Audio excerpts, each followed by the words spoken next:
देव धर्म की शिक्षा की शुरुआत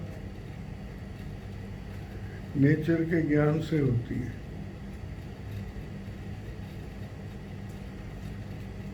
नेचर के ज्ञान का मतलब यह है कि नेचर के अटल नियमों का ज्ञान। बहुत सारे अटल नियम हैं, लेकिन एक जो मुख्य नियम सबको प्रभावित करता है वो है परिवर्तन का नियम। कोई भी अस्तित्व परिवर्तित होने से नहीं रह सकता। अब परिवर्तन के नियम की बहुत बड़ी व्याख्या है कि हर अस्तित्व ही बदल रहा है, चाहे नजर आता हो चाहे ना नजर आता हो।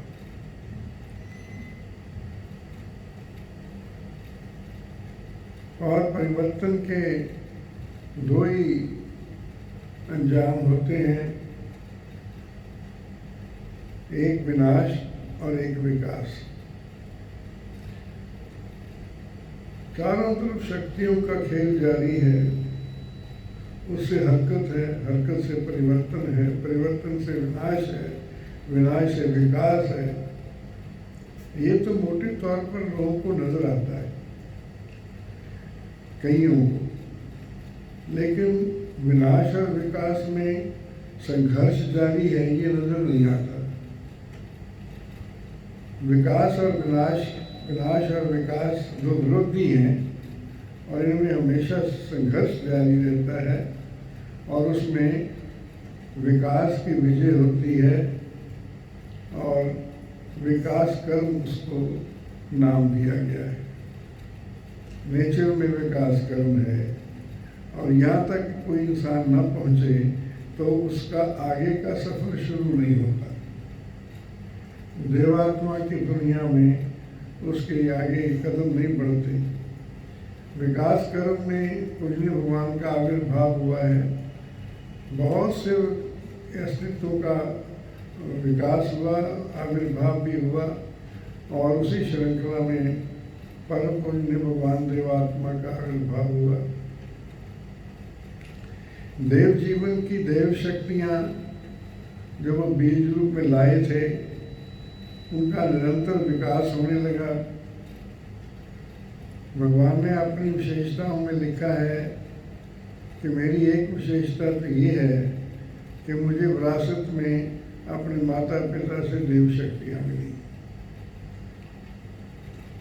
जो आम इंसान जो हैं वो अपने माता पिता से निःसुख अनुराग की शक्तियाँ लेकर पैदा होते हैं। और फिर दूसरी विशेषता ये है कि ये देव शक्तियाँ निरंतर विकसित होने का स्वभाव और योग्यता रखती थी और मेरा निर्विघ्न रूप से निरंतर विकास होता रहा।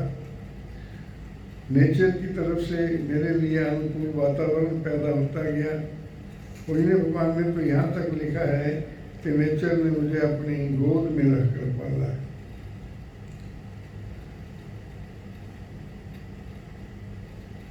देव जीवन के इस निरंतर विकास से देव ज्योति और देव तेज का प्रकाश हुआ। किसी ने अभी तक ये क्लेम नहीं किया, जो जहाँ तक समाज की या पूजनीय भगवान की नॉलेज थी, कि किसी ने ये कहा हो कि देव ज्योति और देव तेज कहीं प्रकट हुई है।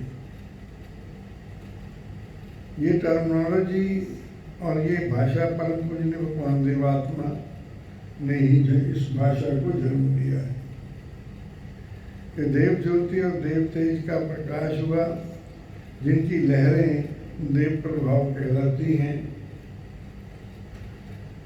और इस देव ज्योति में परम पूजनीय भगवान देवात्मा ने विज्ञान मूलक से धर्म की खोज की और आत्माओं की जिंदगी,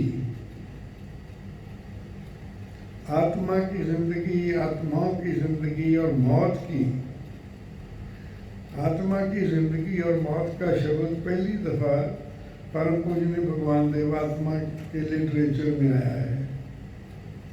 उससे पहला कहीं आत्मा की मौत और आत्मा की जिंदगी का जिक्र नहीं है।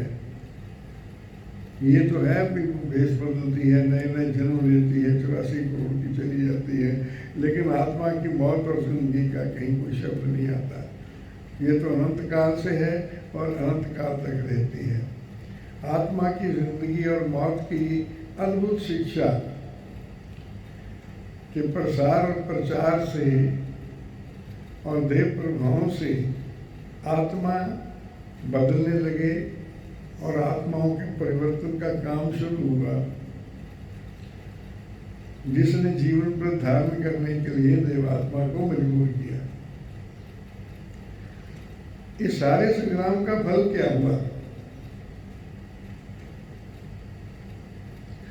इस सारे संग्राम का फल ये हुआ कि परम पूजनीय भगवान देवात्मा एकमात्र सतोपास देव बन गए।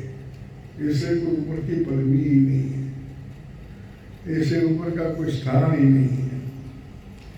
एकमात्र सतोपास 80 साल की उम्र में देवलोक गमन कर गए।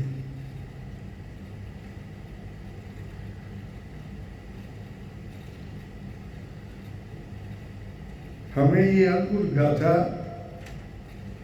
अमर साहित्य, आत्माओं के परिवर्तन की घटनाएं और उनके अनगिनत जीवन चरित्र बहुमूल्य आध्यात्मिक खजाना हमें प्रदान कर गए। अब तो कोई भगवान है नहीं, अब ये इतना खजाना हमें दे गए हैं।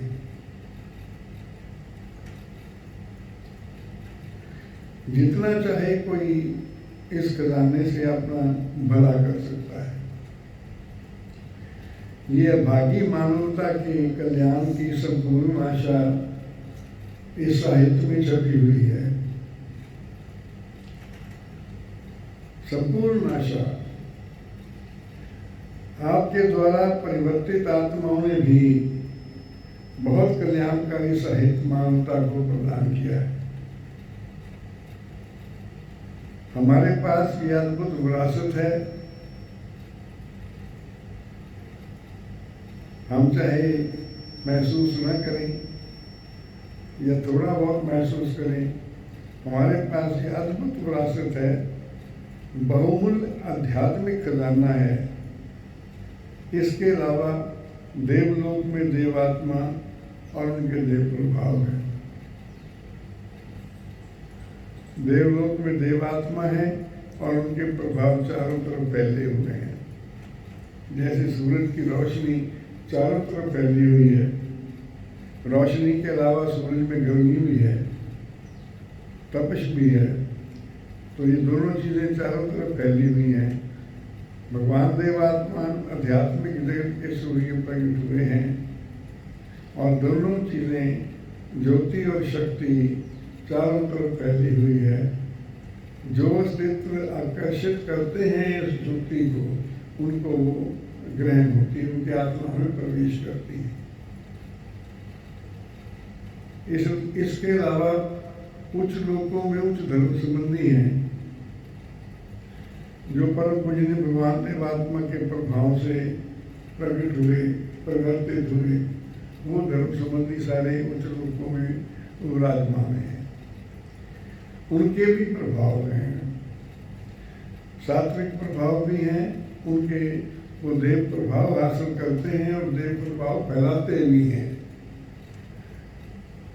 ये अधिकारी आत्माओं के परम कल्याण की संपूर्ण सामग्री है। जिसको इसका बोध हो उसका कल्याण हो सकता है। और ये बोध बहुत आवश्यक है कि परम पूजनीय भगवान देवात्मा हमें क्या प्रदान कर गए हैं। जो अद्भुत खजाना है हमारे पास साहित्य का, उसके बारे में शरदे कन्नन जी की थोड़ी सी लाइनें मैं आपको पढ़ के सुनाता हूँ। वो गजब के राइटर हुए हैं। धर्म संबंधी तो और भी बहुत अच्छे हुए हैं और भावात्मक तौर पर लिटरेचर उन्होंने बहुत कमाल का दिया है। लेकिन दर्शन के लिहाज से जो इन्होंने, फिलॉसफी के लिहाज से जो इन्होंने लिटरेचर दिया है, ये आने वाली मानवता हमेशा याद रखेगी। और इनके पाए का दार्शनिक देव धर्म का फिर कब आएगा, इसकी कोई भविष्यवाणी नहीं कर सकता। आ भी सकता है कि बहुत साल नहीं भी आ सकता है। ये उनका वो ऐसा परिवर्तन तो इन्हें भगवान के प्रभावों से आया। और लिखते हैं श्रीमान जी एक जगह, परम पूज्य भगवान देवात्मा ने भविष्यवाणी की थी, मुझे भविष्यवाणी की थी कि कल तुम हमारे श्री चरणों में आ जाओ, जो तुम्हारा फिलॉसफर बनने का सपना है वो बेहतरीन तौर पर पूरा होगा। और वो लिखते हैं कि पूज्य भगवान की भविष्यवाणी हर सच का संसार होती है।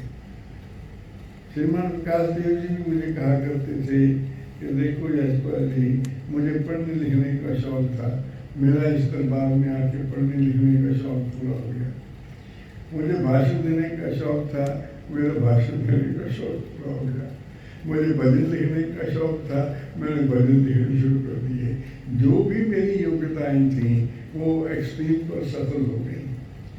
एक जन ने परम पूज्य भगवान देवात्मा की सेवा में ये प्रकाश किया कि हमारे अंदर तो कोई भगवान योग्यता ही कोई नहीं, हम आपके श्री चरणों में आकर क्या करेंगे, हम क्या जीवन भेंट करेंगे। वो कहते हैं ये तुम अपने गुरु पर छोड़ दो, तुम जीवन भेंट करो, तुम मेरे चरणों में आओ, तुम मेरी शरण में आओ, फिर तुम्हारा क्या बनाना है ये हमको पता है। जो योग्यता होगी सब विकसित हो जाएगी। तो जो भी परम पूज्य भगवान देवात्मा के श्री चरणों में आए, उनकी जितनी भी पूंजी विरासत उनको माता पिता से मिली थी और विकासकारी विभाग से मिली थी, उसका पूर्ण विकास हो गया। और जो कहीं और नहीं हो सकता था, पूर्ण विकास हो गया। मैं तो अपने बारे में महसूस करता हूँ कि मैं बहुत ज़्यादा पढ़ा लिखा भी नहीं था और कोई विरासत खानदान से भी नहीं आया था। माता पिता धार्मिक जरूर थे, लेकिन मेरी सारी योग्यताओं को परम पूज्य भगवान देवात्मा ने विकसित किया है। सारी योग्यताओं जितनी किस्म की विकसित हो सकती थी। तो कर्नल जी लिखते हैं कि जीवन दाता भगवान, उनको जीवन दाता तो है ही, लिखने वाले बड़े सौभाग्यवान हैं कि जिनको वाकई महसूस होता है कि वो जीवन दाता है। एक वरदान जो आपके दर से मुझे मिला है वो अत्यंत दुर्लभ है। बड़े वरदान मिले हैं भगवान के दर पे आके, और एक जो वरदान मिला है वो अत्यंत दुर्लभ है। मैं उसके मूल्य का अनुमान नहीं कर सकता। ये कर्नल जी जैसे दार्शनिक और पढ़े लिखे आत्मा का बयान है कि मैं उसके मूल्य का अनुमान नहीं कर सकता। आपका ये दान आपकी अमर रचनाओं का दान है। भगवान देवात्मा ने 300 से ऊपर पुस्तकें लिखी हैं, ग्रंथ, बहुत सारे ग्रंथ हैं, उनमें बहुत सारी पुस्तकें। तो वो अमर रचनाएं जो हैं परम पूज्य भगवान देवात्मा की, वो दान, अमूल्य दान कर्नल जी लिखते हैं। जो धार्मिक कहलाने वाला साहित्य संसार में चारों तरफ फैला हुआ है। धार्मिक कहलाने वाला साहित्य तो बहुत है। मैं वर्ल्ड बुक फेयर में गया था तो पता नहीं कितने हजार वहाँ पर स्टॉल लगे हुए थे और बहुत सारे मैक्सिमम में धार्मिक थे। सारे धर्मों के स्टॉल लगे हुए थे और इतने किताबें एक स्टॉल में भरी पड़ी थी। उपनिषदों से और वेदों से लेकर सारे जो देख के हैरानी होती थी, इतना धार्मिक साहित्य इस दुनिया में मौजूद है। जो धार्मिक कहलाने वाला साहित्य संसार में चारों ओर फैला हुआ है, वह मानवता के लिए खतरनाक प्रमाणित हुआ है। अब तक तो खतरनाक प्रमाणित हुआ है कि उसने मानवता को कट्टर बना दिया। अपने धर्म के खिलाफ इंसानों को ये कहा कि ये काफिर है, काफिरों को जिंदा रहने का हक नहीं है। और जो काफिर हो, मुसलमानों के कुरान शरीफ पे लिखा है, मेरे पास यहाँ कुरान शरीफ है, कि जो काफिर है उनको पकड़कर उनके कानों में सिक्का डालकर गर्म करके और ठप्पे लगा दो ताकि वो सुनने के काबिल ही न रहे। अगर वो ये नहीं कर, बड़ा नुकसान किया है। उनकी लंबी कथा है कि धर्मों ने नुकसान कितना किया है, हजारों वैज्ञानिकों का खून किया है और विज्ञान को आगे ही नहीं बढ़ने दिया।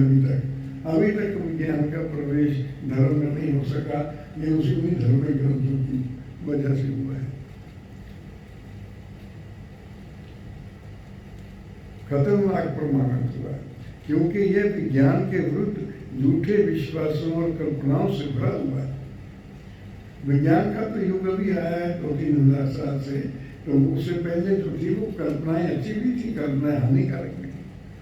लेकिन मेडिवल एज में जितने धर्म आए, जो आदिकाल के धर्म थे, मेडिवल एज के मध्यकालीन धर्मों ने उनको बदल दिया और बदल के फिर अपने धर्मों के बारे में, अपने ज्ञान के बारे में, अपने ग्रंथों के बारे में लिखा कि ये इलाही बानी है, ये इलाही बानी है, ये तुर्की बानी है, ये तुर्की बानी आई है, तो ये बदल नहीं सकता। और वो उसी बात पे कायम है कि इसको तो को बदल ही नहीं सकता। आत्मा के ज्ञान कल्पनाओं से भरा महाशोक के आत्मा के ज्ञान का जो श्रेष्ठतम क्षेत्र, एक फील्ड है आत्मा के ज्ञान। आत्मा के ज्ञान का जो श्रेष्ठतम क्षेत्र मनुष्य के अध्ययन के लिए परम आवश्यक है। प्लेटो ने कहा है नो थायसेल्फ, पादरियों ने कहा है कि man has to know what is man. इंसान को अपना ही पता नहीं है, अपना पता होना ये मुक्त है।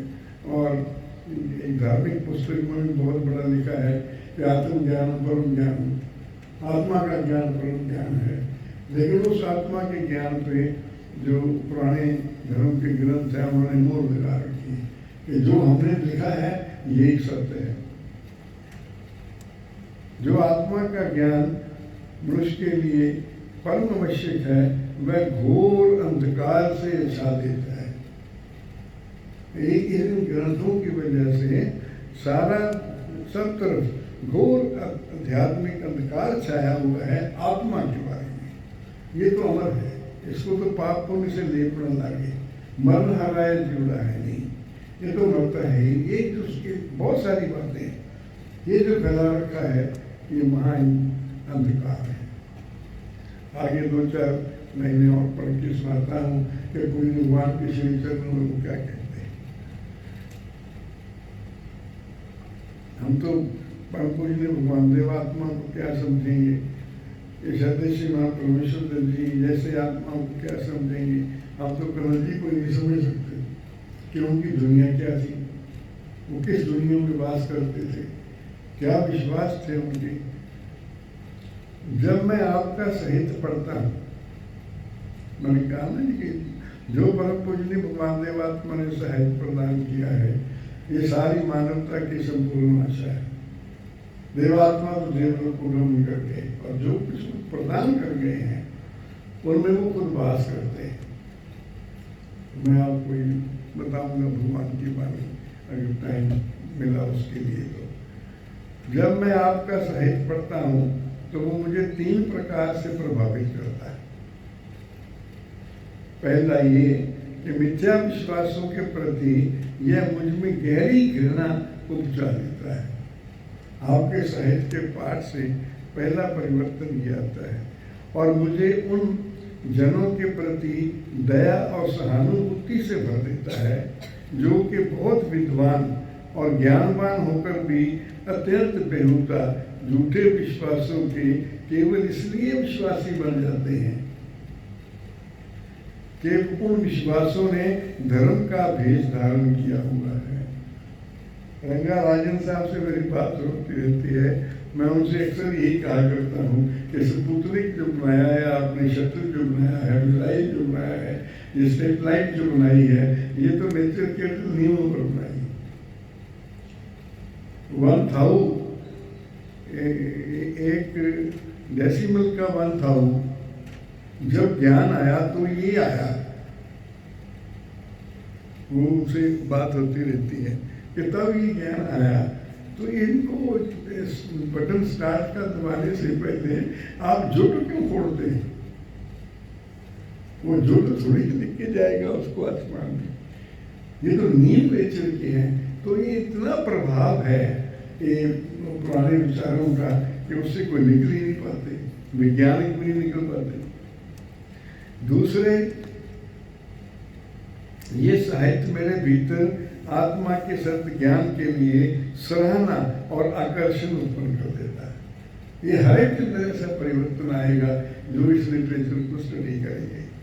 कभी कभी केवल कुछ पंक्तियों का पाठ ही मेरे लिए टॉनिक का काम करता है। कुछ नहीं पढ़। मैं भी देखता हूँ, जब भी पढ़ता तो मुझे कहीं सारा दिन ही हूँ, और जब कभी बहुत ध्यान से पढ़ने का सुबह मौका मिलता है तो पता नहीं ऐसे लगता है कि कितनी ताकत आत्मा में आ गई है। अनलिमिटेड पावर महसूस होती है। टॉनिक, आत्मिक टॉनिक, आध्यात्मिक टॉनिक, उससे भगवान ने तुम्हारे ग्रंथ भरे पड़े। टॉनिक का काम करता है और मुझे आध्यात्मिक सच्चाइयों के लोक में पहुंचा देता है।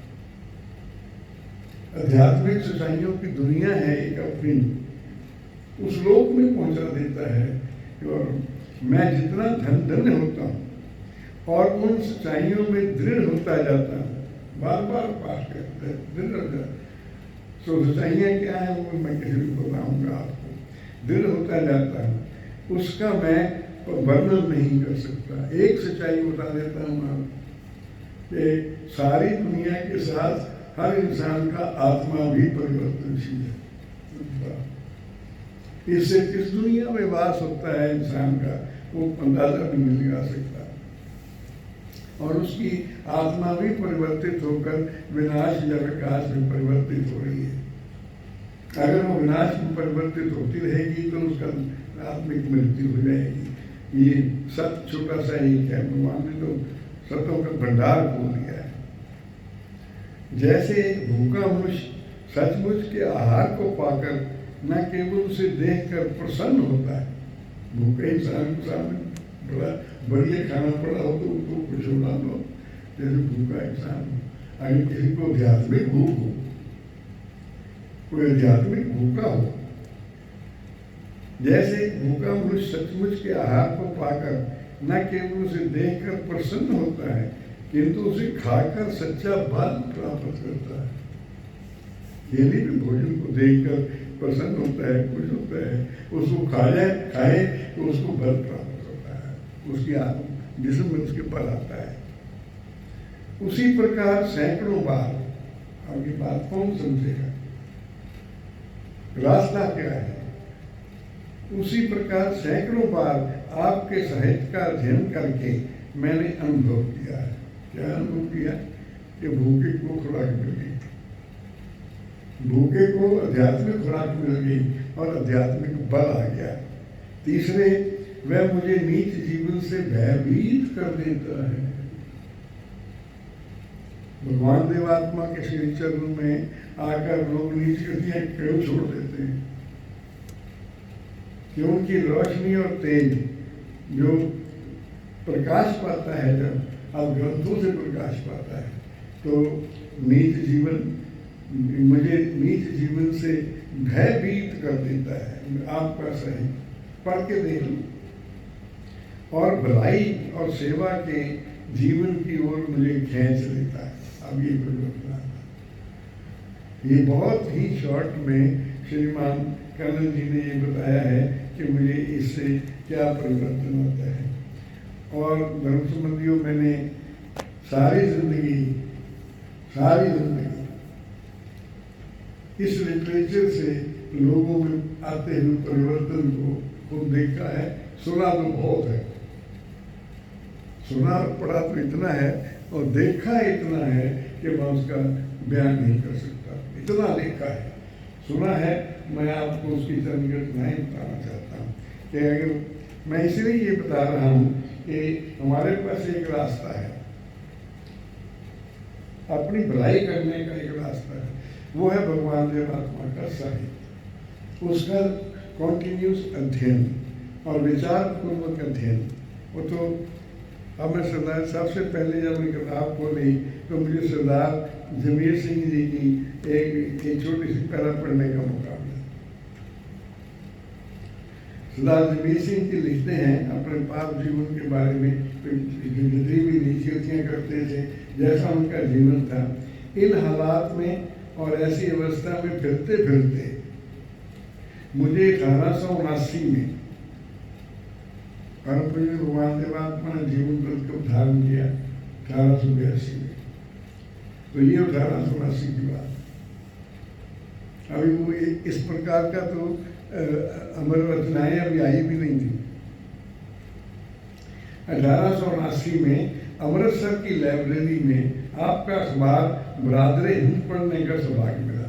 ये ग्रंथ नहीं है, पूज्य भगवान का अखबार है जो उन्होंने जीवन पर धारण करने से पहले, लेकिन पूज्य भगवान तो जन्म काल से ही पूज्य भगवान थे। वो तो जन्म काल से ही उनके अंदर देव शक्तियाँ थी, जन्म काल से ही उनके देव प्रभाव थे और वो पढ़ते थे। लाहौर आकर जब उन्होंने प्रचार करना शुरू किया तो उनके प्रभावों से ही लोग बदले थे। भाई अमर सिंह जी जैसे ने कहा कि हम तो अपनी आत्मा को हलाक नहीं कर सकते। शरदया जी ने कहा कि मैं घर नहीं जाना चाहती, वो मौत है मेरे लिए।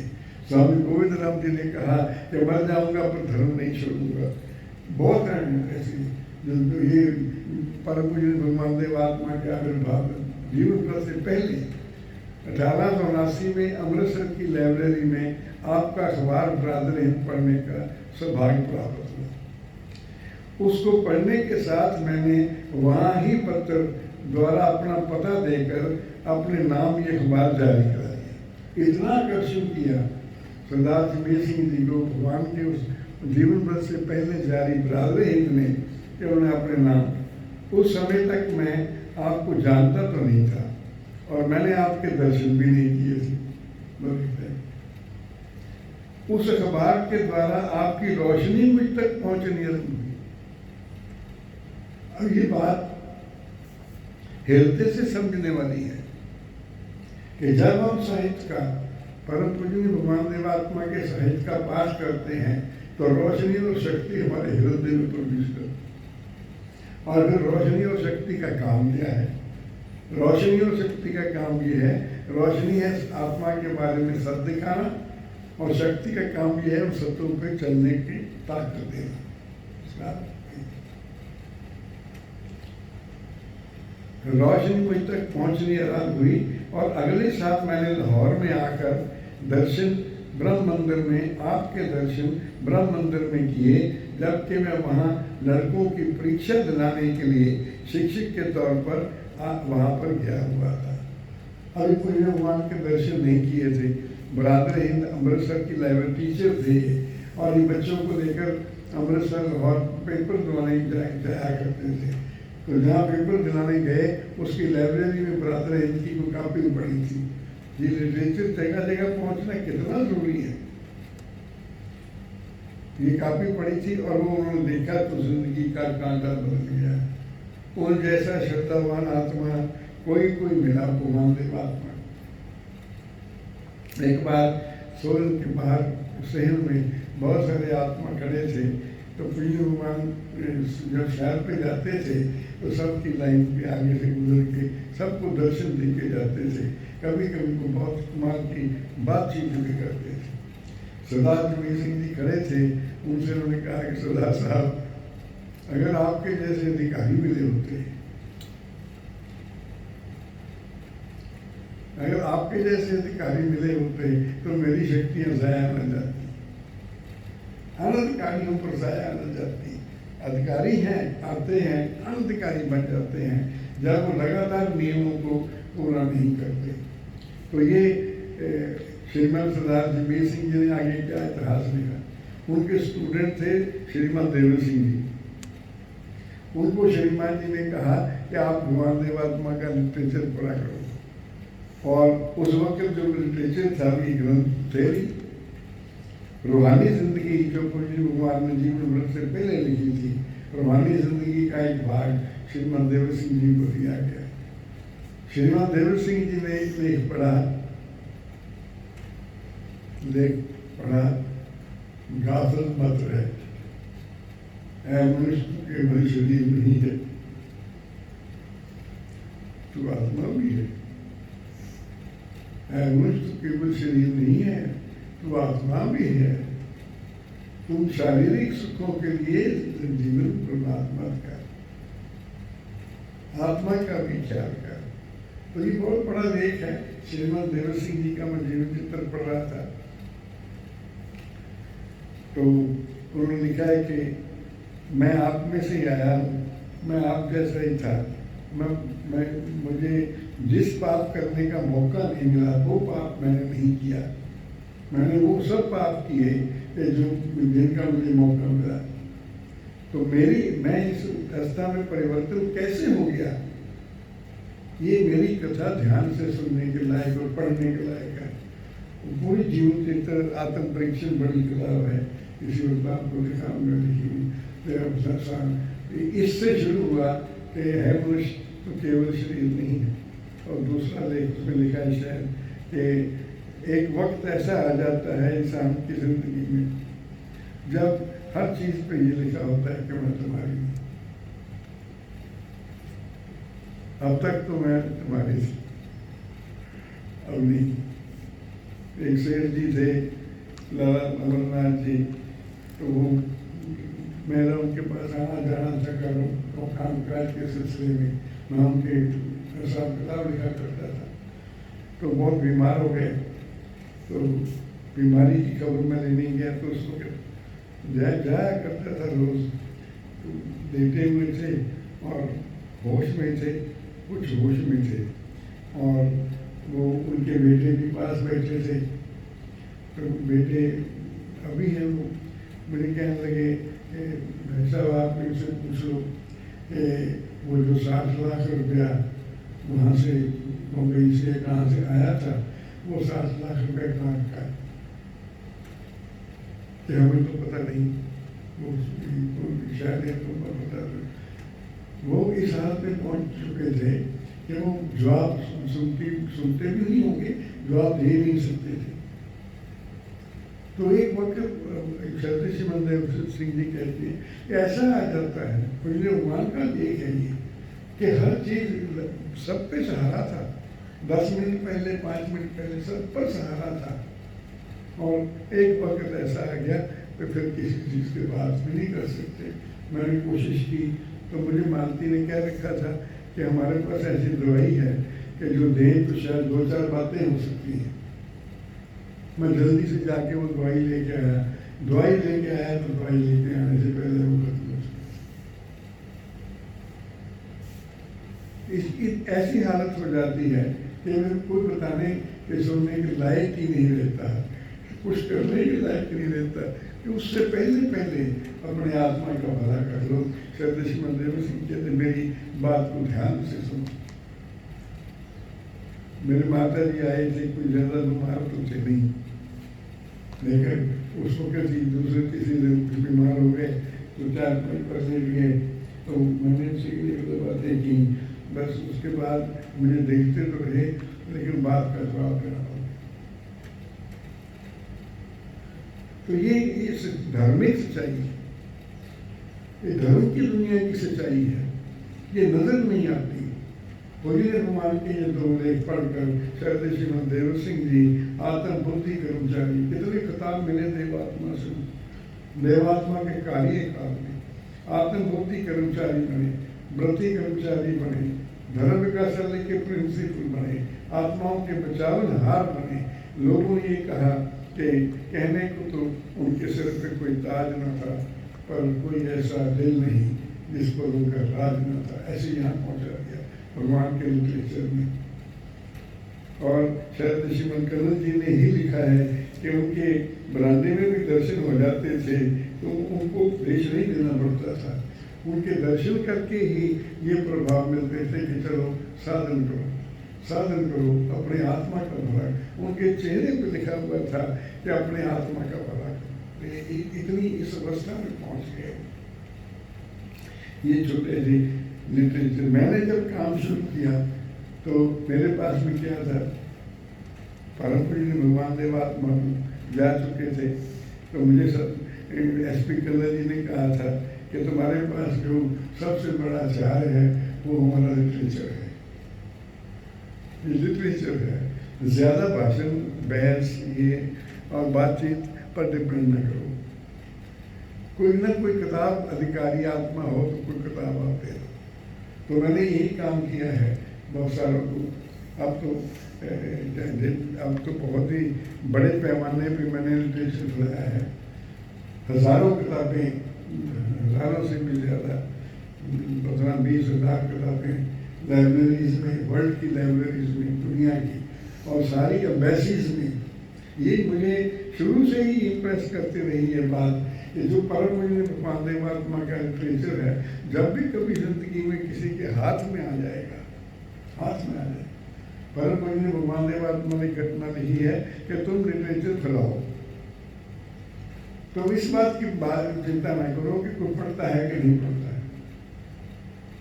महात्मा बुद्ध के बारे में ये कहा जाता है कि उनकी कुछ किताबें जो थी वो स्तूपास में छुपा के रखी थी। स्तूपास हैं बिहार में, और उन स्तूपास में छुपा के रखी थी, और ये किसी को भी पता नहीं था। उनके किसी लिटरेचर में लिखा था कि हमने किताबें जो हैं वो स्तूपास में छुपा के दबा के रखी हुई हैं। तो फ्रांस से एक अंग्रेज फ्रांसीसी आदमी ने वो महात्मा बुद्ध का बड़ा विश्वतापन बन गया, और वो हिंदुस्तान आया, ट्रेस करते करते उसने वो गांव ट्रेस कर लिए कि जिस गांव का जिक्र महात्मा बुद्ध जी के किताबों में वो मिला, ग्रंथों में मिला, और ट्रेस करते करते उस जगह पर पहुंच गए। कितनी खुशी हुई। इन्हें तो ड्रेस नहीं पता, कोई गाँव का नहीं पता, कोई शहर का नहीं पता। इतनी खुशी हुई जब यहाँ खड़े हुए तो गांव की ज़मीन थी, गांव था, सारा गांव की ज़मीन उन्होंने जिस भी भाव पर मिलती थी ले ली कि भाई आप मुझसे जो मर्जी ले लो, और मैं ये किताबें निकालना चाहता हूँ यहाँ से। और लोग लगाए, खुदाई पर लगाए, और उन्होंने खुदाई पर वो किताबें निकाली। ये श्रद्धावान तो ऐसे पैदा हो जाते हैं। ऐसी घटनाएं दुनिया में और भी बहुत हैं कि जो लिटरेचर कहीं कोई दबाया हुआ था, बाई चांस ही एक इजिप्ट में घटना घटी कि ज़मीन जहाँ कहीं कब्रिस्तान था वहाँ ज़मीन बदल गई, और लोगों ने खेती बाड़ी करनी शुरू कर दी, हल चलाना शुरू कर दिया। और हल चलाते चलाते एक दिन उनको ज़रा खोखला सी ज़मीन नजर आई, तो उसमें देखा कि ढांचा, हड्डियों का ढांचा कई 100 साल पुराना होगा, वो पड़ा हुआ है। और उस ढांचे के नीचे, उसके सिर के नीचे एक छोटी सी किताब रखी हुई, हाथ से लिखी हुई। प्रिंटिंग प्रेस उस वक्त थी नहीं। ये काम, ये लिटरेचर किताब तो अने फ्रैंक ने भी, जिनको हिटलर के ज़माने में मार दिया गया बेचारी को, अने फ्रैंक ने भी अपनी डायरी, लिखी हुई डायरी से सारी दुनिया में इनकलाब पैदा कर दिया। और अब तक उनकी उसकी किताब जो है 60 भाषाओं में ट्रांसलेट होकर लिखी जा चुकी है। तो ये उस वक्त को हल चलाया, वो ढांचा नजर आया, सिर के नीचे किताब लिखी हुई थी, और उस किताब की अमूल्य कीमत कोई दे नहीं सकता। 1600 साल पहले उस वक्त से वो हाथ से लेके पिता ने दबाई थी अपनी बेटी के लिए, और उसमें उसने शुभकामनाएं अपनी बेटी को लिखी थी कि ये करो, वो करो, वो कुछ ऐसे भी जो कुछ भी लिखा होगा, वो आज की एक अमर पुस्तक है, अमर पुस्तक है। जिन्होंने वो पढ़नी हो तो ये पुस्तक जो है कहीं भी हो।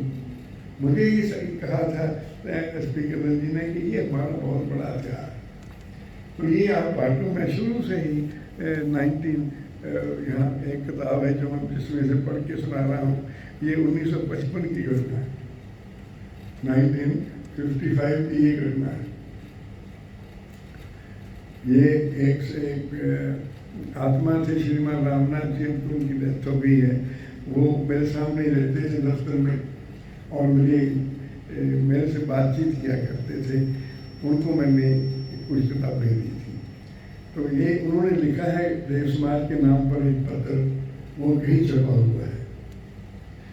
7 दिसंबर सन 1955 में मुझे देव समाज की पत्रिका सदैव संवाद को पढ़ने का मौका मिला।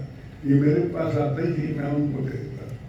सदैव संवाद अखबार था पुराना, और वो जब आता मैं पढ़ के उनको दे देता। उसके बाद जनवरी सन 56 में सरदार हरनाम सिंह जी का जीवन चित्र मिला, वही भी मैंने उनको दिया था।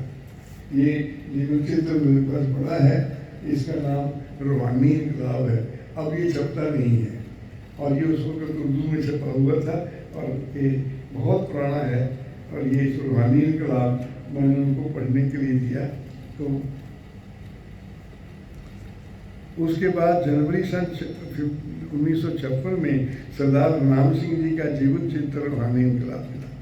भगवान देवात्मा के प्रभाव मुझ तक पहुंचने लगेगा। क्या मिला था उनको? एक वीकली पेपर था सदैव संवाद, वो पढ़ते थे। एक मैंने ये पुस्तक ली रूहानी इनकलाब, ये सरदार हरनाम सिंह जी का जीवन चित्र है। श्रीमान ईश्वर सिंह जी के पिताजी का जीवन चित्र है, और इसका नाम रूहानी इनकलाब है।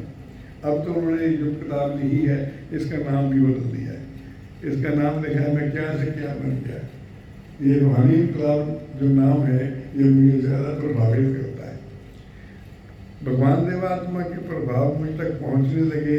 सिगरेट पीना मैंने छोड़ दिया।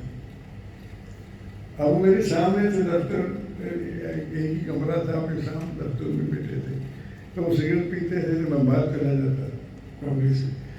मेरे अंदर नफरत आ गई, मैं संगत में आकर, वैसे भी हमसे खानदान से थे, तो मैंने बाहर खड़ा हो जाता।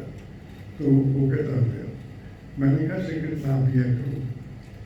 मुझे कहने लगे कि जैसे तुम्हारा पानी पीना अधिकार है, मेरा सिगरेट पीना बर्थ राइट है, क्यों छोड़ूं? मैं सिगरेट नहीं छोड़ता। तो मेरे पास कोई हल नहीं था। मैंने उनको ये पढ़ने के लिए पहले अखबार दे दिया, फिर ये दे दिया, और फिर एक दिन बड़ी हैरानी की बात है, कैसी शानदार घटनाएं घटती है कई बार। और मेरे पास तो ये मेरी विरासत है। 55 से जो परम पूज्य भगवान देवात्मा के प्रभाव से काम हुआ है, जो मेरी असली दौलत है, मेरे पास है। और सब कुछ तो छिन जाएगा, छीन भी सकते हैं, लेकिन ये नहीं छीन सकता कोई। ये ऐसी कुमार की दौलत है मेरे पास। तो मैंने उनसे कहा कि आप सिगरेट न पिया करो, माने नहीं। ये पुस्तक भगवान देवात्मा के प्रभाव मुझ तक पहुँचने लगे, सिगरेट पीना मैंने छोड़ दिया। अब वो ये घटना कैसे हुई? मैं बाहर, हमारे यहाँ सारे बाहर सोते थे गर्मियों में चारपाई लगाकर, तो मैं सोया पड़ा था। तो सवेरे उठा 4 बजे हो जाता था, मैं शुरू से 4 साढ़े 4 में। तो मेरे सामने खड़का हो रहा था कुछ, जब मैंने सिर में देखा तो मैंने कहा खड़का क्या हो रहा है? वहाँ सिगरेट की डिब्बी मेरे सराहने पड़ी थी, और साथ में माचिस पड़ी थी। मैंने कहा ये कोई शरारत कर गया मेरे साथ, कि पता है कि मैं देव समाजी हूँ, सारी दुनिया में मशहूर था। दुनिया में मीन्स जिन जहाँ हालात में मैं रहता था, वहाँ इर्द गिर्द सब जगह मशहूर था कि मैं देव समाज का मेंबर हूँ और मैं ये बात नहीं करता। तो मैंने सोचा किसी ने मेरे साथ शरारत की है, तो मैंने वो डब्बी उठा के फेंकने लगा। तो उसमें मुझे नजर आया कि चिट्ठी लिखी है। वो चिट्ठी लिखी थी इन्होंने, रामनाथ जी ने, कि यशपाल जी प्रणाम, मैं कह लो कल तक तो लड़ते थे मेरे साथ कि मेरा राइट है, सिगरेट पीना मेरा बर्थ राइट है, आपके कमरे में बैठकर। ये इसीलिए मैं कहता हूँ कि विश्व के अधिकारी आत्माओं के लिए भगवान देवात्मा का लिटरेचर एक संपूर्ण आशा है। ये अमृत का स्रोत है, ये जहाँ जहाँ तक पहुँच जाएगा। और इस वक्त मुझे वो गुड़ती दी थी एसपी कमल जी ने कि हमारे पास ये काम कर जाओ, बड़े भारी पुण्य का काम होगा। छोड़ो बड़ी बड़ी बातें, बड़ी बड़ी बातें छोड़ो। मैंने लिखी भी 29 किताबें और खरीद के भी बहुत सारी किताबें भेजी। जब मैं किताबें खरीदता था तो मेरी गाड़ी जाती थी मुंबई और पिछली सीट पे भर भर के लाती थी, और वो मैं एम्बेसीज को सब जगह को भेजता था। तो ये वो चिट्ठी लिखी थी यशपाल जी प्रणाम, आज से मैं सिगरेट छोड़ रहा हूँ और मेरी ये आखिरी डब्बी जो है इसमें 4 सिगरेट है। ये अब मैंने ये भी नहीं पीने, मैंने इसलिए आपके पास रख दी है कि आप अपने हाथ से फेंक दो। और ये एक लिटरेचर पढ़ने का ये लाभ हुआ उनको। भगवान देवात्मा के प्रभाव मुझ तक पहुंचने लगे, सिगरेट पीना मैंने छोड़ दिया और इन्होंने परम पूजनीय भगवान देवात्मा के मिशन में जीवन भेंट किया। मांसाहार से तौबा कर ली, शराब को खैर बात कह दिया, शराब छोड़ दी, मांसाहार छोड़ दिया, सिगरेट छोड़ दिया। किया क्या मैंने कुछ नहीं किया, भगवान देवात्मा के प्रभाव ने किया जो किताबों में थे। और ये किताब जो भगवान की लिखी हुई थोड़ी है। सदैव समाज जो मैंने उनको दिया वो तो कर्मचारी लिखते थे, कर्मचारियों का वो वीकली पेपर था। और जो ये पुस्तक है ये सरदार रघुनाथ सिंह जी का अपने हाथों से लिखा हुआ जीवन चरित्र है और ये बड़ी कमाल की किताब है। ये पढ़ के उनके अंदर की परिवर्तन आ गया, सिगरेट छोड़ दी, मांसाहार छोड़ दिया और आगे साधन भजन बहुत करने लग गए और जीवन भी भेंट कर दिया। तो ये अब मैं दूसरों को सिगरेट शराब मांस छुड़ाने के लिए संग्राम करता हूँ, ये परिवर्तन आ गया। पिछले दिनों मुझे पूजनीय देवशास्त्र चौथे खंड में से पति पत्नी के संबंध में आदेश को पढ़ने का अवसर मिला। अब जीवन जिंदगी की गाड़ी आगे चलती है।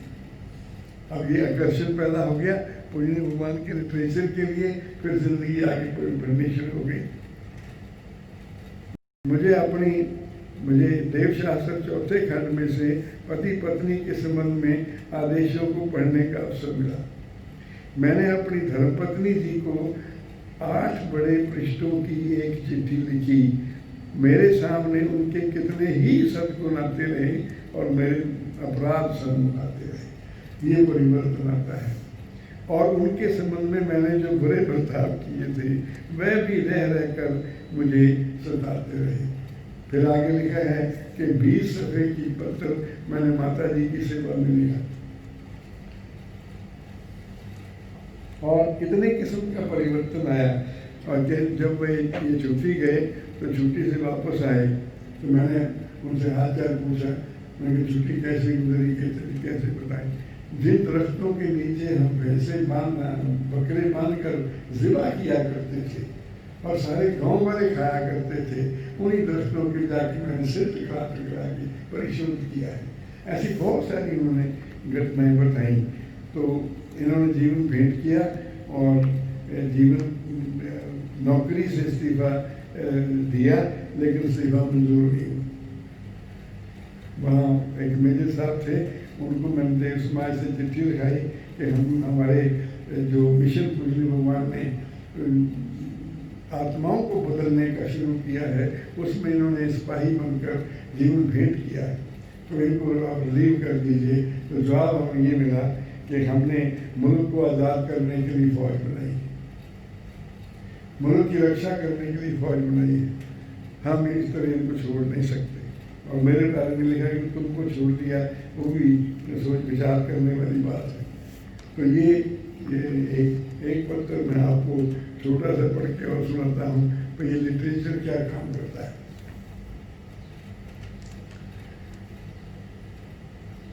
एक ये और सज्जन है, ये भी मेरे पास ही थे आगरा में। मैं तो कई बार मेरे दिल में आया कि कहीं किसी तरह से आगरा की दुनिया देखी जाए जहाँ पर जिंदगी की शुरुआत की है और वो बहुत कुछ परिवर्तित हो चुका है।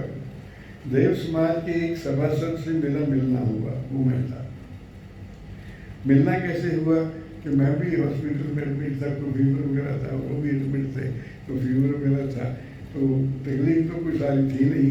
मैं बहुत वो मेरे पास आके जानते थे, मुझे हमारी बटालियन ही थे, वो मेरे पास आके बैठ जाते थे। तो मैं उनसे कहा भी मेरा टाइम ज़ाया किया करूँ। कहते हम तो हमारे से तो टाइम पास नहीं होता, आप इतने खुश रहते हो। मैंने किताबें लिखाई में पढ़ता रहता हूँ। तो इसलिए मेरा उनसे मुलाकात हुई। उनके पास देव समाज की बहुत सी किताबें थी। मैंने उनसे कहा कि क्या मैं आपकी किताब पढ़ लूँ। उन्होंने देखा कि मेरे हाथ में सिगरेट है, उनके हाथ में सिगरेट था। कैसा मतलब कमाल का, ये जो मैं पिछला इतिहास देखूं तो वो बाहर से भरा हुआ है, लहरहाती बहारें हैं। पिछले जब भगवान के प्रभाव से काम किया है, उनके देखा मेरे हाथ में सिगरेट है, उन्होंने कहा कि आप मेरी किताबों को हाथ भी नहीं लगा सकते। मैंने उनसे यही कहा, क्या मेरी किताबों को हाथ भी नहीं लगा सकते। एक दिन मैंने सिगरेट का धुआं उनकी ओर छोड़ा जिससे आपस में लड़ाई हो गई। ये हालात थे, इन हालात में मैं रह रहा था, इन हालात में मैं काम करता था, इन हालात में मैंने दर्जनों आत्माओं तक पूज्य भगवान के प्रभाव पहुँचा दिए। ये लिटरेचर के जरिए हुआ, ये साहित्य ही ऐसा है। आपस में लड़ाई हो गई, वह कहते थे कि सिगरेट मत पिया करो, मगर मैं नहीं मानता था। मैं उनसे ईश्वर के विषय में बहस किया करता था। एक बार उन्होंने मुझे सात्विक वृत्ति पढ़ने को दी।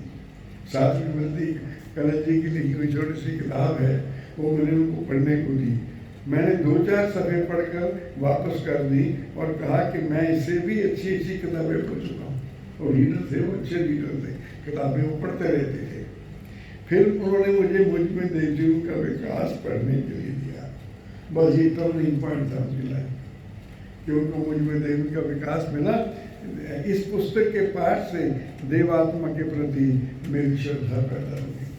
तो ये साहित्य जो मैंने जो शुरू किया कि परम पूज्य भगवान देवात्मा हमें क्या दे गए हैं।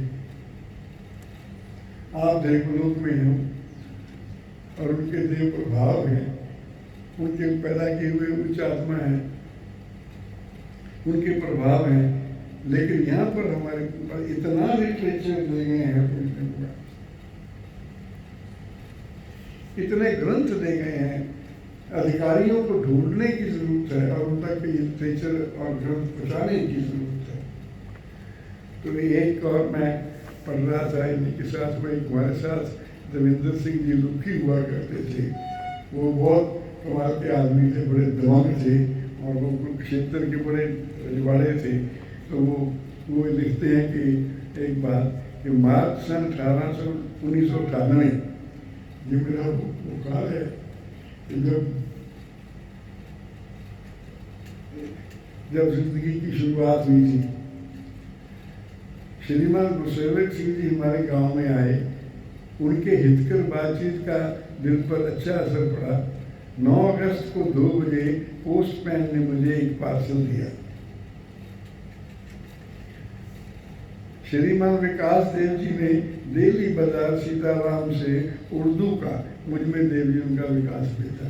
अब नहीं मिलता उर्दू का, और उन्होंने विकास देव जी ने वो भेजा, जिसके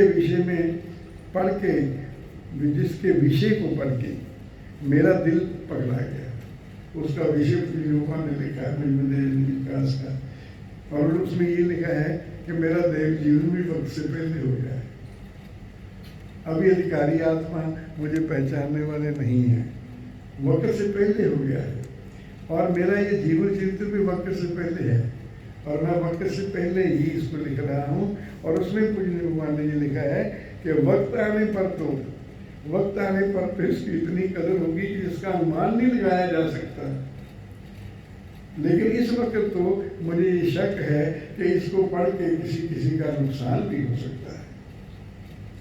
और भगवान ने लिखा है कि इस ग्रंथ के प्रति श्रद्धा उसके अंदर पैदा हो सकती है जिसके अंदर सतराग के किसी अंग के लिए श्रद्धा हो या हितराग के लिए श्रद्धा हो, तो ही देव जीवन दीजिए। और इनकी जिंदगी का तख्ता पलट गया, सारी उम्र वफादार रहे।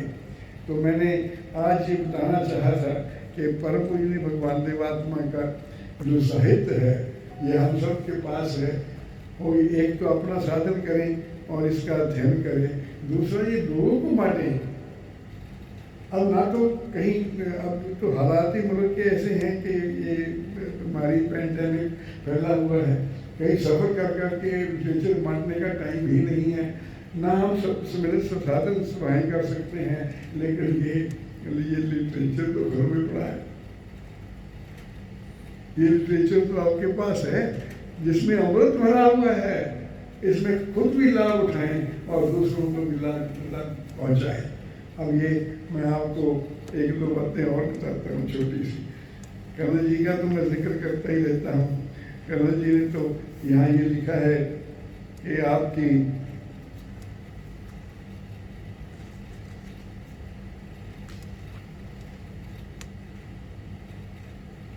मनुष्य की पतनकारी गतियों का वर्णन पढ़ते हुए आपके देव शास्त्र परम पूज्य भगवान देवात्मा की सेवा में लिखते हैं कि आपके देव शास्त्र में मनुष्य की पतनकारी गतियों का वर्णन पढ़ते हुए।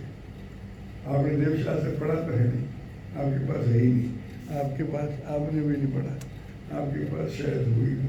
ये मेरे पास देव शास्त्र है और देव शास्त्र जो ये अगर आप पढ़ सकें तो तब आप अंदाजा लगा सकते हैं कर्नल जी क्या फरमा रहे हैं।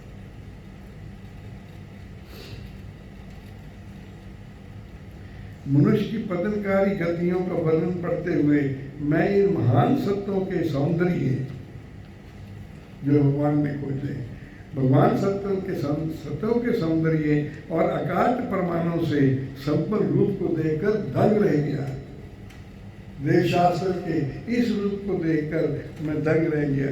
इसमें लिखा है कर्नल जी ने कि आपके ये देव शास्त्र का पाठ करते हुए मुझे ये लग रहा है कि नीच शक्तियाँ और उच्च शक्तियाँ सब आपकी शब्द में लाइन बातें खड़ी हैं और उच्च शक्तियाँ भी अपना बयान कर रही हैं और नीच शक्तियाँ भी बोल कर आपको बता रही हैं कि हम कैसे दमन हो सकती हैं और आप हमें सत्य ज्ञान दे रहे हैं। और ये फिर इसी में शरदेशी देवर सिंह जी का मैं पत्र पढ़ रहा था। आज के देवशास्त्र व्रत के दिन आपका ज्योतिर्मान रूप ज्योति का दान विशेष रूप से सन्मुख आ रहा है। ये कौन देवशास्त्र? आपके पास देवशास्त्र है, मुझ में देव जी का विकास है, तो फिर जरूरत क्या है? और किसी चीज़ की जरूरत ही नहीं है जिंदगी में। कारोबार कीजिए, बिजनेस कीजिए, रोटी कमाइए, लेकिन आध्यात्मिक तौर पर उन्नति करने के लिए ये अमर रचनाएं अगर आपके पास हैं तो अद्भुत खजाना, बहुमूल्य खजाना है आपके पास। आज देवशास्त्र व्रत के दिन आपका ज्योतिर्मान रूप और ज्योति का धाम विशेष रूप से सन्मुख आ रहा है और उसको सामने लाकर हृदय बार बार आपके श्री चरणों में झुक रहा है। अब श्रीमान देवर सिंह जी हैं, ये श्रीमान देवर सिंह जी, ये अभी ये 1903 की बात है जब देवशास्त्र छपा नहीं था अभी, लेकिन उसके आर्टिकल अखबारों में छप रहे थे और उसमें लिखा है कि आपने जो देवशास्त्र में सच्चाइयाँ दी हैं, एक ही लाइन है, सुनने वाली लाइन है कि आपने जो देवशास्त्र में सच्चाइयाँ दी हैं उनको पढ़ करके मैं अवाक रह जाता हूँ।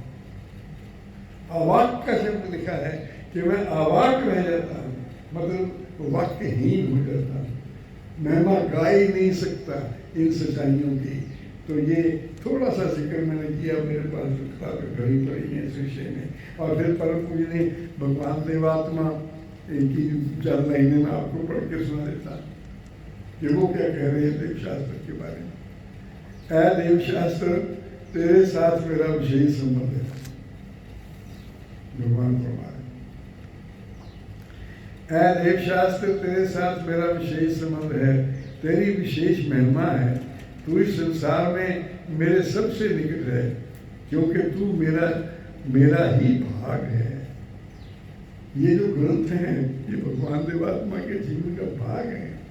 और पहला जो ग्रंथ लिखा था पूज्य भगवान ने वो तो लाल अक्षरों में छापा था उन्होंने, और ये कन्वे किया था। उसकी मेरे पास छोटी सी प्रति पड़ी है, वो मैं उसके दर्शन कर लेता हूँ। उसमें कन्वे किया था कि इसको मैंने अपने खूने जीवन से लिखा है, रातें जाग कर लिखा है, तड़प तड़प कर लिखा है। सेहत ने मेरी इजाजत नहीं दिया, फिर भी मैंने इसको लिखा है, क्योंकि तू मेरा ही उच्च भाग है।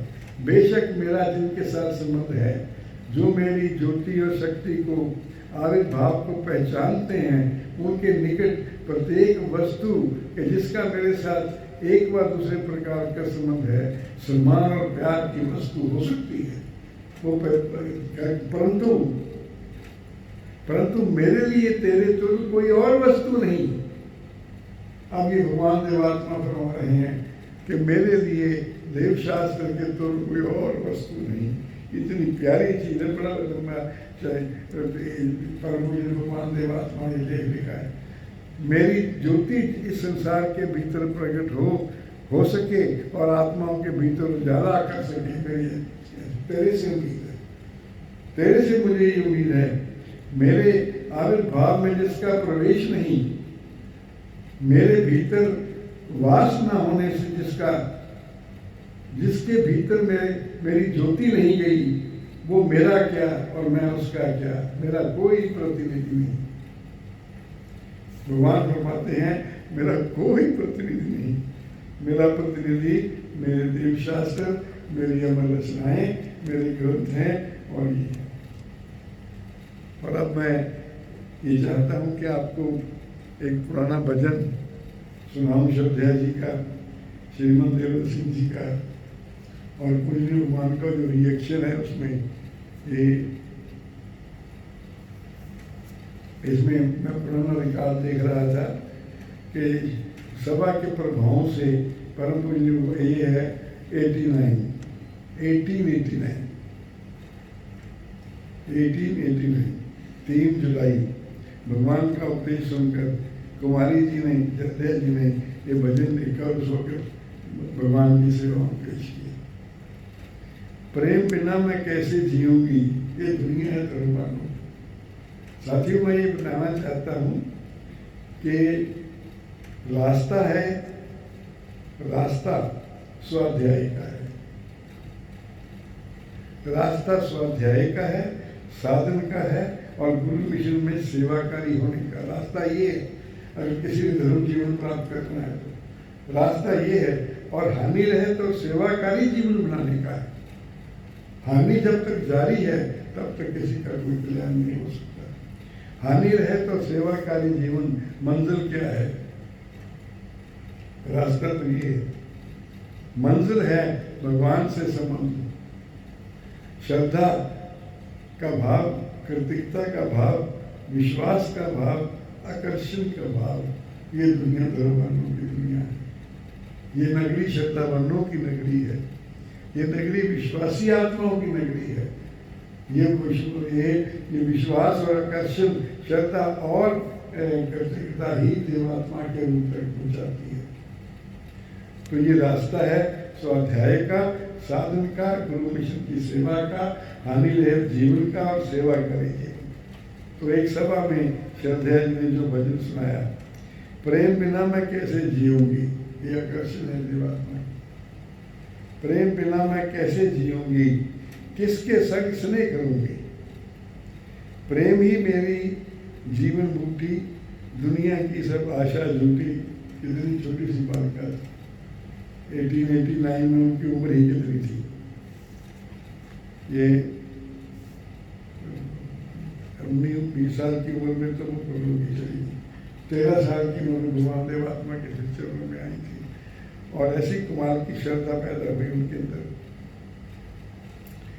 दुनिया की सब आशा झूठी, प्रेम को कैसे छोड़ सकूं, प्रेम नगर की मैं हूं वासी। ये कहीं लिखा हुआ नहीं मिलेगा, ये पुराने रिकॉर्ड में मैं अध्ययन करते करते ढूंढ लेता हूँ, तो आपकी सेवा में पेश कर रहा हूँ। प्रेम को कैसे छोड़ सकूं, प्रेम नगर ही की मैं हूं वासी। प्रेम नगर की मैं हूं वासी, प्रेम में ही डूब रहूंगी। प्रेम की खातिर जोगन होकर, प्रेम की खातिर जोगन होकर, अपना आप गुरु में खोकर, द्वारे द्वारे मैं तो फिरूंगी। प्रेम ने मेरा मन हर लेना, प्रेम ने मोह को पागल कीना, प्रेम ही में सुर धरूंगी। ऐसे ही आत्मा परमवान बन सकते थे। और कुमारी जी के ये पद समाप्त करने पर और भाइयों ने निम्नलिखित 3 पद उसी समय तैयार करके जोड़ दिए। क्या मंडल था! परम पूज्य भगवान देवात्मा उपदेश दे रहे हैं, श्रद्धा जी बैठी सुन रही हैं, और सुन के ये भजन लेकर भगवान की सेवा पेश कर रही है। और इस भजन को सुनकर जो और लोग हाजिर हैं, वो नया भजन देख के भगवान की सेवा में पेश कर रहे हैं। प्रेम की मोह को आगे लगी, चलिए। प्रेम की मोह को आग है लागी, मुर्दा रूह है उससे जागी, गुण उसके प्रचार करूंगी। प्रेम में अंदर प्रेम में बाहर, प्रेम में बातन प्रेम में जाहिर, प्रेम ही में मैं मगन रहूंगी। प्रेम का अंदर हुआ उजाला, बन गया जीवन सुंदर सारा। प्रेम का हुआ उजाला, बन गया जीवन सुंदर सारा। मैं आपको ये पुराना भजन इसलिए सुनाया है कि इसमें तलाश करते करते मुझे एक जगह परम पूज्य भगवान देव आत्मा के संबंध में ये जानने का मौका मिला कि एक भजन है जो शब्द श्रीमद देव सिंह जी ने लिखा था। चल चल रे मना तू चल वहाँ देवत का जहाँ तेरे गुरु जना, तू चल वहाँ जहाँ तेरे गुरु जना।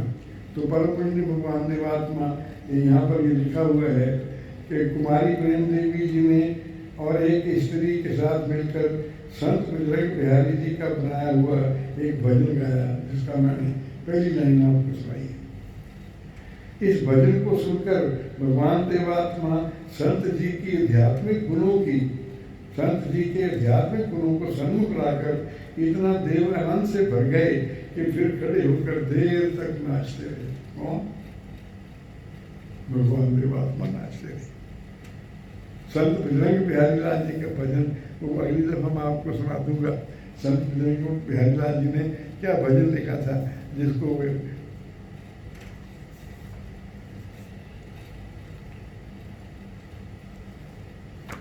तो धर्म संबंधियों ये सारा साहित्य हमारे पास, और ये साहित्य ऐसा अमृत का दान है परम पूजनीय भगवान देवात्मा का, जिसके पास है वो बहुमूल्य खजाना है। और वक्त न ज़ाया करें, स्वाध्याय करें, साधन करें, सेवा परम पूजनीय भगवान देवात्मा के मिशन की आप क्या कर सकते हैं? यही कर सकते हैं कि उनका लिटरेचर और तक पहुँचाएं। तो इसी में यही रास्ता है, और फिर धीरे धीरे हम मंजिल पर पहुँच जाएं। बड़ी मेहरबानी, धन्यवाद।